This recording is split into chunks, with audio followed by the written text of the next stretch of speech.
the guy I write about is a guy named James Jesse Strang, who in 1850, he was a spin-off Mormon sort of cult leader. And in 1850, he moved to Beaver Island in northernmost Lake Michigan, declared himself king of earth and heaven, and had hundreds of followers go with him there. And we can talk about it, Ann, but the US government took him seriously enough that they sent in the US Navy's first Iron-Hulled warship to oust him from the island.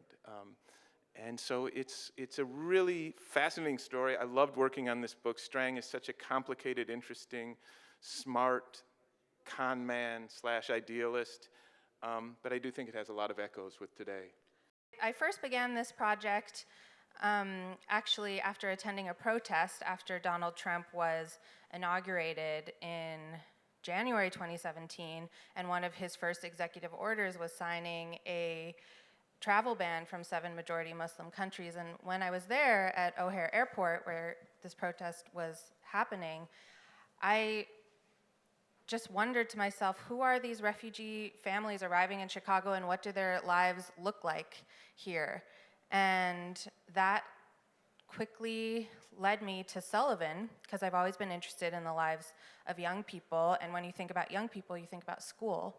And as you mentioned in your lovely introduction, almost half the students at Sullivan are refugees or immigrants. And so as soon as I walked in the doors, probably on my way to meet Sarah for the first time, I was completely overwhelmed by the scene that I saw, the languages and the visual languages of flags and different fashions from all over the globe. And I thought, this is a place where there are many stories to tell, and I want to figure out what they are.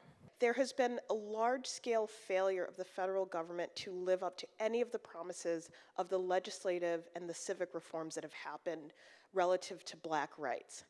And so people are saying, okay, we're not going to be protected in these ways. Maybe we have a business. Maybe we become self-sustaining.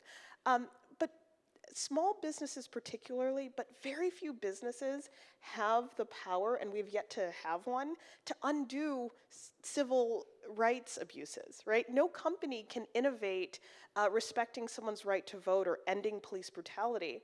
And so we know that during this period of time, people are thinking that maybe it's true, but in 2020, we have no excuse for thinking that the appropriate response to the George Floyd summer is to buy from Black businesses. None of it makes sense, but this is what we're constantly presented as a potential solution to the problem.